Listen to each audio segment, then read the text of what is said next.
Muy bien, y ya estamos en línea con nuestra próxima entrevistada. Tenemos el agrado de estar conversando con Cintia Suárez.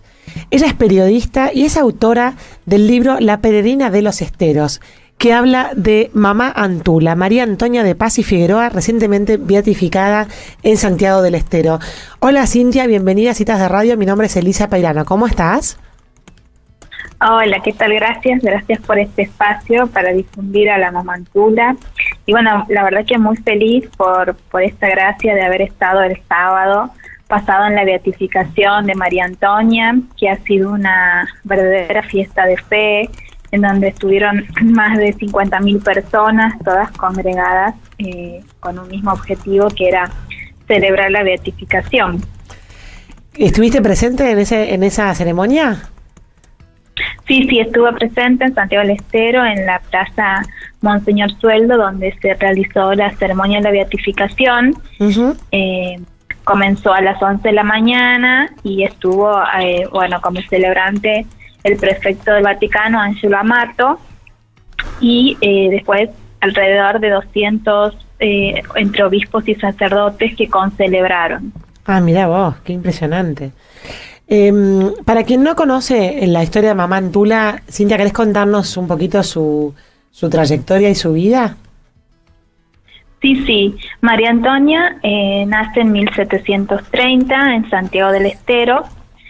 No se conoce a ciencia cierta quiénes fueron sus padres, porque todo lo que es partida de nacimientos y demás no se conserva hasta nuestros días, pero gracias a su testimonio, a su testamento y a sus cartas, sabemos que era santiagueña y que nació en 1730 y que perteneció a la familia de Paz y Figueroa. Ajá. María Antonia es una laica consagrada. Ella en ese momento las mujeres o se casaban o eran religiosas, monjas. No había otra opción, pero ella no quería ninguna de esas dos opciones. Por eso se comienza a acercar a los jesuitas que estaban instalados en Santiago del Estero, pues ella tenía inquietud, tenía, digamos, una sed de conocimiento, y como los jesuitas tenían los libros y evangelizaban desde con los ejercicios ignacianos, María Antonia entra en contacto con ellos. Uh-huh. Y a los 15 años hace los votos simples de pobreza y castidad. Uh-huh. No hace ningún voto de obediencia porque por esta idea justamente de no pertenecer a ninguna orden. Uh-huh. Y a partir de ese momento empieza a recibir la instrucción ignaciana, y con sus 30 años comienza su peregrinar tras la expulsión de los jesuitas en 1767. Uh-huh. Cuando son expulsos de América, ella ve el vacío que habían dejado, que no solamente era espiritual, sino también social. Uh-huh. Y comienza a llevar los ejercicios ignacianos por todas las casas de ejercicios que habían sido de los jesuitas. Ah, mira. Entonces comienza desde su provincia natal hasta las otras provincias vecinas como Tucumán, Salta, Córdoba, hasta que llega a Buenos Aires caminando descalza. Descalza, eso hablábamos recién, a ver si era verdad que había viajado descalza por esos caminos de tierra, me imagino. Sí, ella peregrinó descalza, y bueno, en ese viaje tuvo muchos accidentes, si se puede decir. Por ejemplo, en un momento ella se quiebra una costilla. Uh-huh. Y ella cuenta en una carta que gracias a Dios y a la intercesión de sus santos protectores se cura, digamos, sin intervención de ninguna asistencia médica. Uh-huh. Sino solamente con el pedido de la oración que ella había hecho. Imagínense, venía caminando por zonas totalmente descampadas, donde había muchos peligros. En un momento también se tuvo que enfrentar a un puma que las venía a acechar, porque ella peregrinaba en compañía de un grupo de mujeres que eran, entre algunas de ellas, sus primas, y 2 sacerdotes que daban las pláticas espirituales. Uh-huh.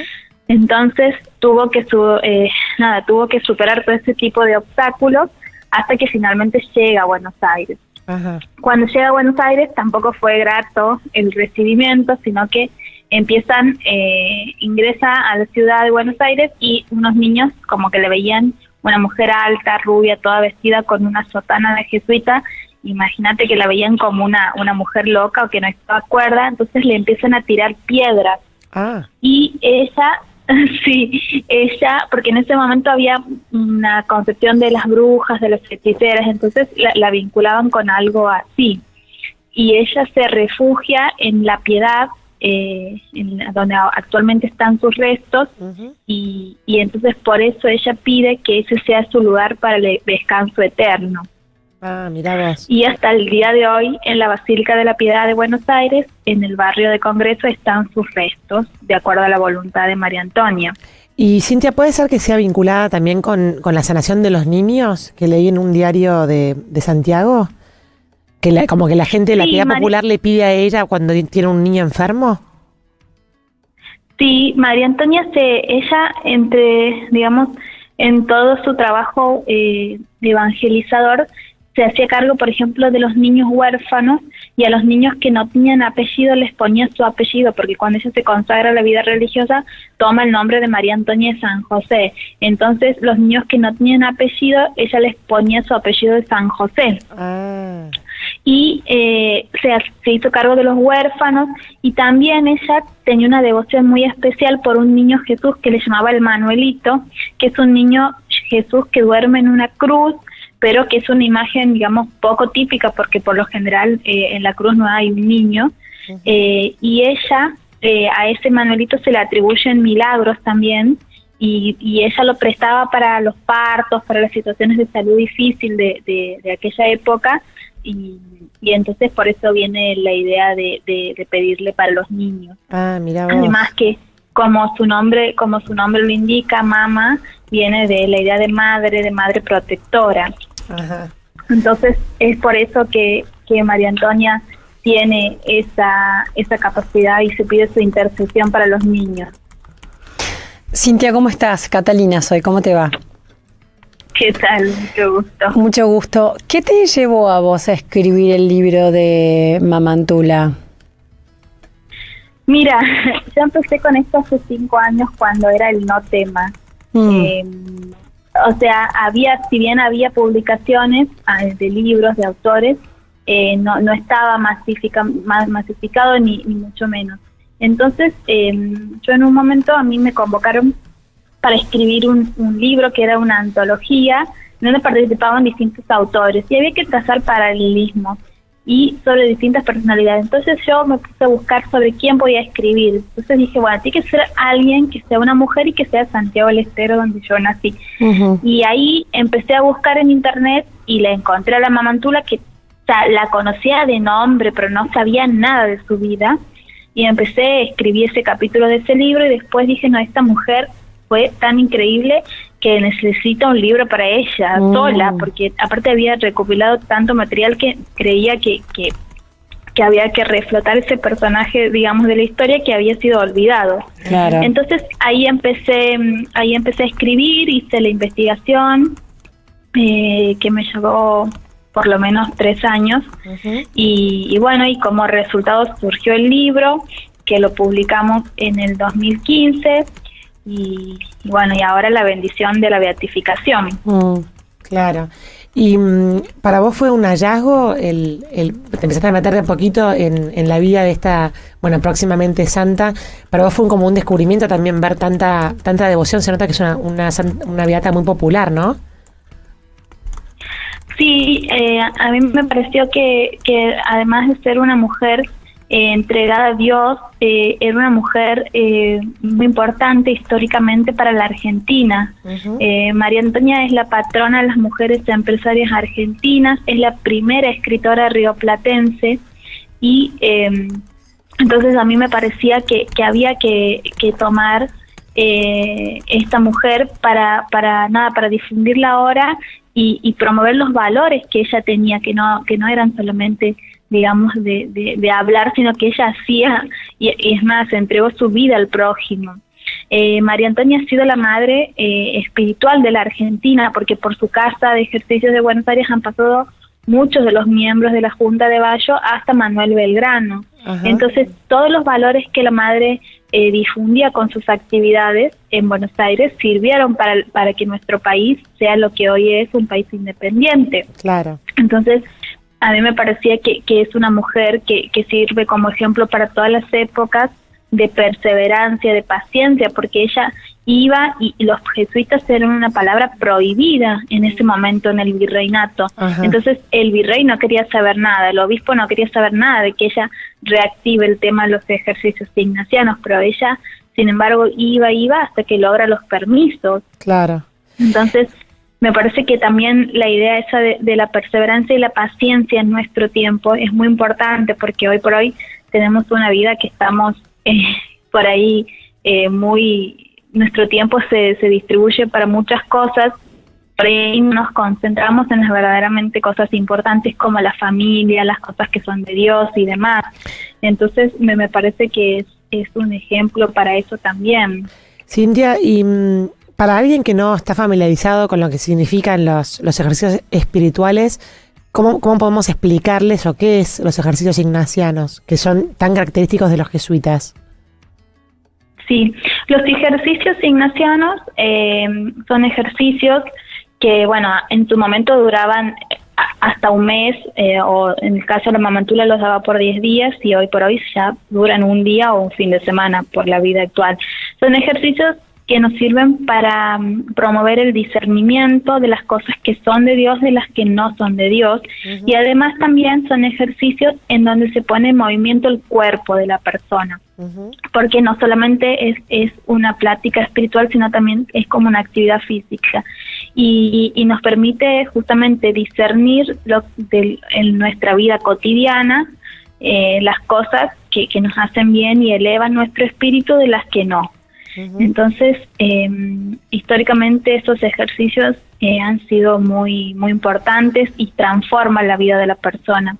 Uh-huh. Entonces, bueno, la mamantula los practicaba y los promovía, y gracias a que ella estuvo con esto, digamos, la Compañía de Jesús no se extinguió por completo de la Argentina. Claro, incluso dicen que siguió una amistad con los jesuitas y les escribía cartas que eran traducidas a varios idiomas, ¿no? Exacto, ella, como ellos estaban refugiados en Europa, ella les escribía todos los días cartas, no todos los días, pero prácticamente, no sé, mensualmente, donde ella contaba día por día la actividad que hacía en Buenos Aires, uh-huh. Y contaba cómo ella mantenía en la memoria de la gente lo que ellos habían hecho. Claro. Entonces, y en Europa esas cartas eran muy bien recibidas, y es más, se traducían a los idiomas porque la gente y los religiosos, y sobre todo muchos conventos, se reformaron gracias a las formas en que la Madre Antula daba los ejercicios en Buenos Aires. Ajá, ajá. Entonces, todo eso también la posicionan como una intelectual destacada, claro. por su epistolario. Claro. Cintia, ¿y vos de dónde sos? Soy de Santiago del Estero, pero vivo en Buenos Aires hace 10 años. Vivís en Buenos Aires. Y en realidad la descubrí a la Madre Antula en Buenos Aires, más que claro. En Santiago del Estero. Más que sí, en tu tierra natal. Sí. Está bien. Y la Comisión de Teólogos de la Congregación para la Causa de los Santos, le cuento quizás a la audiencia que no lo sabe, determina la veracidad de un milagro, y a partir de ahí es que la declaran beata, ¿verdad? Exacto. ¿Y el milagro que la consagra cuál es? El milagro es un milagro de 1905, porque la causa de la mamantula es la primera de la Argentina, pero tardó más de 100 años en salir. Entonces se trata de una religiosa que estaba en la casa de ella, en la Santa Casa de Ejercicios Espirituales, que tenía una infección generalizada. La monjita, bueno, se vuelve a la casa porque estaba totalmente desahuciada por los médicos, porque le decían que no se podía hacer nada más en su caso, que espere la muerte, digamos, en su casa, porque en ese entonces no existía la penicilina, nada. Entonces la superiora de ese momento dice, no vamos a dejar morir así a esta hermana, sino que vamos a empezar una novena en honor a la madre fundadora, María Antonia. Uh-huh. Entonces se empezaron a rezar, y milagrosamente esta hermana, María Rosa Vanina, se cura sin ninguna intervención médica. Entonces el médico de ese momento da testimonio y fe de que ese caso, o sea, la medicina no contribuyó a la sanación de la hermana, y bueno, y después los médicos del Vaticano hicieron una pericia de todo eso, y dictaminaron que era un hecho extraordinario en donde no había actuado la ciencia ni el hombre, sino que Dios. Ajá, mirá vos. Y bueno, y esa fue digamos, la gota que vino a colmar el vaso de la santidad de Mamantula, ¿no? ¿Cómo, perdón? No, que digo que esta fue como la causa que termina como de redondear la santidad de Mamantula, ¿no? Para el... Sí, totalmente. Además, en todo este proceso hay muchísimas gracias y milagros que van surgiendo, que como sanaciones, conversiones, embarazos. Mamantula tiene mucha afinidad con las mujeres son las que le piden a ella. Ajá. Ajá. Entonces hay gracias incontables, hechos extraordinarios por ejemplo, la multiplicación de los panes, porque María Antonia instala la devoción de San Cayetano en la Argentina. Ajá. Y en su momento ella tenía tantos ejercitantes que no alcanzaba el pan y se multiplicaban con la intercesión de San Cayetano y de ella, por supuesto. Claro. Qué Entonces, bárbaro. Todos estos hechos generan la fama de santidad de la persona, es decir, que es una persona que no es común al resto, sino que tiene, por estos hechos extraordinarios, otras características. Claro. Y esa fama de santidad es lo que permite que se inicie el proceso de la causa en la causa de los santos. Claro. Está bien. Y también es como decís vos, que sus devotas son mujeres, fue una preocupada también por las mujeres, digamos, relegadas de la sociedad, ¿no? También se la puede ver como una adelantada a su época en las cuestiones de género, de alguna manera. Sí, María Antonia iba al puerto de Buenos Aires en 1700 y rescataba a las mujeres que eran víctimas de la prostitución. Uh-huh. Y no solamente las rescataba, sino que las llevaba a su casa, las evangelizaba y además las devolvía a la sociedad haciendo otra actividad totalmente diferente. Claro. Entonces, por eso es que el Papa Francisco la declara patrona celestial de las distintas formas de esclavitud moderna. Claro, mira qué bueno, buenísimo. Bueno, acá una frase de Mamantula para cerrar la entrevista que dice: la paciencia es buena, pero mejor es la perseverancia. Sí. La podemos usar como broche para esta entrevista. Muchísimas gracias, Cintia, por este testimonio y bueno, qué alegría para todos los argentinos esta beatificación. Totalmente, y creemos que muy pronto va a ser santa. Así que nada, sería la primera santa mujer argentina, porque el cura Brochero también va a ser santo, pero es hombre, y el cura Brochero es hijo espiritual de Mamantula, así que estamos todos muy felices esperando el próximo paso. Qué buena. Bueno, buenísimo, súper interesante y muchas gracias por tu tiempo para contarnos todo esto. Por favor, gracias. Un saludo grande, adiós. Y así pasaba por Citas de Radio Cintia Suárez. Ella es periodista, oriunda de Santiago del Estero, autora de La Peregrina de los Esteros, el libro sobre María Antonia de Paz y Figueroa, más conocida como Mamantula, recientemente beatificada.